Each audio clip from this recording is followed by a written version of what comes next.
ಪ್ರಿಯ ವೀಕ್ಷಕರೇ, ಎಲ್ರಿಗೂ ಸ್ವಾಗತ ಕೋರ್ತಾ ಇವತ್ತಿನ ಈ ಒಂದು ವಿಡಿಯೋನ ಶೋ ಮಾಡ್ತಾ ಇದ್ದೀನಿ.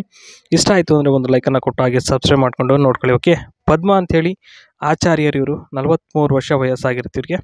ಇನ್ನು ಖುಷಿಯ ಸಂಗತಿ ಏನಪ್ಪ ಅಂದರೆ ಇವ್ರದ್ದು 73 ಮನೆ ಸ್ವಂತದ್ದು ಇದೆ.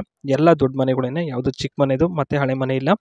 ಹವ್ಯಾಸಗಳು ಬಂದು ಟಿ ವಿ ನೋಡೋದು, ಡ್ಯಾನ್ಸ್ ಮಾಡೋದು, ಸಂಗೀತ ಕೇಳೋದು, ಇದು ಹವ್ಯಾಸಗಳಾಗಿರುತ್ತೆ. ಇನ್ನು ಇವರ ಒಂದು ಕಷ್ಟ ಬಂದ್ಬಿಟ್ಟು ಏನಪ್ಪ ಅಂದರೆ, ಕಷ್ಟ ಇಷ್ಟಗಳು ಮುಂದೆ ಮಾಡಿದ್ರೆ ನಗ್ತೀನಿ, ಹಿಂದೆ ದಿಂಗಿದ್ರೆ ಚೀರಾಡ್ತೀನಿ ಅಂತಕ್ಕಂಥದ್ದು. ಇದಿಷ್ಟನ್ನು ಪದ್ಮ ಆಚಾರ್ಯರು ಇಲ್ಲಿ ಹೇಳ್ಕೊಂಡಿದ್ದಾರೆ ಸ್ನೇಹಿತರೆ. ಅಂದರೆ ಇವರಿಗೆ ಮುಂದೆ ಮಾಡಿದ್ರೆ ಖುಷಿಯಾಗುತ್ತೆ, ಹಿಂದೆ ಮಾಡಿದ್ರೆ ಆಗಲ್ಲ ಇವರು, ಯಾಕೆಂದರೆ ಅಭ್ಯಾಸ ಇಲ್ಲ ಅಷ್ಟೊಂದಾಗಿ. ಹಾಗಾಗಿ ಇನ್ನು ಮನೆಯ ಕ್ಲೀನಿಂಗ್ ವ್ಯವಸ್ಥೆ ಬಗ್ಗೆ ಇಲ್ಲಿ ಸಾಕಷ್ಟು ಮಾಹಿತಿನ ನಮ್ಮ ಜೊತೆ ಹಂಚ್ಕೊಂಡಿರ್ತಕ್ಕಂಥದ್ದು. ಅದರಲ್ಲಿ ಮೊದಲನೇದಾಗಿ ನಾನು ಹೇಳ್ತೀನಿ ನೋಡಿ, ವಾರಕ್ಕೊಂದ್ಸಲ ಮನೆ ಕ್ಲೀನಿಂಗ್ ವ್ಯವಸ್ಥೆಗೆ ಕೆಲಸಗಾರರು ಬರ್ತಾರೆ. ಬಂದು ಏನೇ ಕೆಲಸ ಇದ್ದರೂ ಸರಿ ಅಚ್ಚುಕಟ್ಟಾಗಿ ಮಾಡಿ ಹೋಗ್ತಾರೆ. ಯಾಕೆ ಅಂತಂದರೆ ಇವರು ಕೆಲಸದಲ್ಲಿ ಭಾಳ ಸ್ಟ್ರಿಕ್ಟು. ಆ ಒಂದು ಕಾರಣಕ್ಕೋಸ್ಕರ ಕೆಲಸ ಅಚ್ಚುಕಟ್ಟಾಗಿ ಮಾಡಿಸ್ತಾರೆ ನಿಂತ್ಕೊಂಡು. ಕೆಲವೊಂದು ಸಲ ಗಂಡ ದುಬೈಗೆ ಹೋದಾಗ ಮುದಿ ಗೂಬೆ ಅಂತಿರುವ ತೋರಿಸಿ ಎರ್ರ ಬಿರಿ ಜಡಿಸಿಕೊಳ್ತೀನಿ ಅಂತಕ್ಕಂಥದ್ದು ಇದು ಎರಡನೇ ಹೇಳಿಕೆಯಲ್ಲಿ ಕಂಡು ಬರ್ತಿರ್ತಕ್ಕಂಥದ್ದು. ಯಾಕೆಂದರೆ ಇವರ ಒಂದು ಅಭ್ಯಾಸಗಳು ಆ ರೀತಿ ಇದೆ ಮತ್ತು ವ್ಯವಸ್ಥೆನೂ ಕೂಡ ಆ ರೀತಿ ಇದೆ.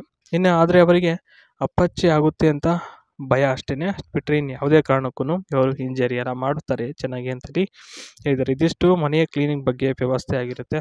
ಇನ್ನು ಸಮಸ್ಯೆಗಳ ಬಗ್ಗೆಯೂ ಇಲ್ಲಿ ಸಾಕಷ್ಟು ನಮ್ಮ ಜೊತೆ ಮಾಹಿತಿನ ಹಂಚ್ಕೊಂಡಿದ್ದಾರೆ. ಅದರಲ್ಲಿ ಮೊದಲನೇದಾಗಿ ಯಾವುದೇ ಸಮಸ್ಯೆ ಇದ್ದರೂ ಬೇಗನೆ ಅದನ್ನು ಅರ್ಥ ಮಾಡಿಕೊಂಡು ನಿವಾರಿಸಿಕೊಳ್ಳುತ್ತೀನಿ ಅಂತ ಇದು ಮೊದಲನೇ ಹೇಳಿಕೆಯಲ್ಲಿ ಇರತಕ್ಕಂಥದ್ದು. ಯಾಕೆಂದರೆ ಸಮಸ್ಯೆಗಳನ್ನು ನೋಡೇ ಬೆಳೆದು ಬಂದವರು ಇವರು, ಆ ಒಂದು ಕಾರಣಕ್ಕೋಸ್ಕರ.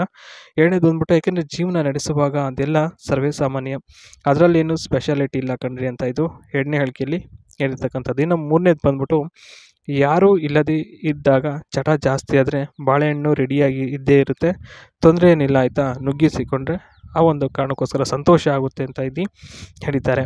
ಇನ್ನು ಲಿವಿಂಗ್ ರೂಮ್ ಆಫ್ ಹೌಸ್ ಬಗ್ಗೆಯಲ್ಲಿ ಮಾಹಿತಿನ ನೀಡಿದ್ದಾರೆ. ನೋಡ್ಬೋದು, furniture, sofa set, coffee table, T V units, book shelfs and decorative items ಇದಿಷ್ಟಿದೆ ಫರ್ನಿಚರು.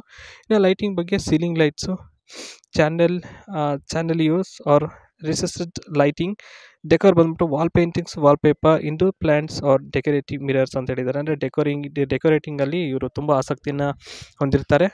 ಇಲ್ಲಿ ವಾಲ್ ಪೇಂಟಿಂಗು, ವಾಲ್ ಪೇಪರು ಎಲ್ಲ ರೀತಿಯಲ್ಲಿ ಒಂದು ಫೆಸಿಲಿಟೀಸ್ ಈ ಒಂದು ಮನೆಯಲ್ಲಿ ಇರುತ್ತೆ. ಇವರ ಒಂದು ಲಿವಿಂಗ್ ರೂಮಲ್ಲಿ ಒಂಥರ ಒಂದೊಳ್ಳೆ ಲ್ಯಾವಿಶ್ ಆಗಿ ಇರುತ್ತೆ. ಓಕೆ, ಇವ್ರ ಮನೆ ತುಂಬ ಚೆನ್ನಾಗಿ ಎಲ್ಲ ಲೈಟಿಂಗ್ಸು, ಫರ್ನಿಚರಿಂದ ಹಿಡಿದು ಪ್ರತಿಯೊಂದನ್ನು ಡಿಸೈನಿಂಗ್ ಆಗಿ ಇಲ್ಲಿ ಇವ್ರ ಮನೇಲಿ ಇಟ್ಕೊಂಡಿರ್ತಾರೆ. ಓಕೆ, ನೋಡ್ಬೋದು ಮನೆ ಯಾವ ರೀತಿ ಇದೆ ಅಂತ ಹೇಳ್ಬಿಟ್ಟು. ತುಂಬ ದೊಡ್ಡದಾಗಿ ವಿಶಾಲವಾಗಿರುತ್ತೆ. ಓಕೆ, ಬಾಯ್.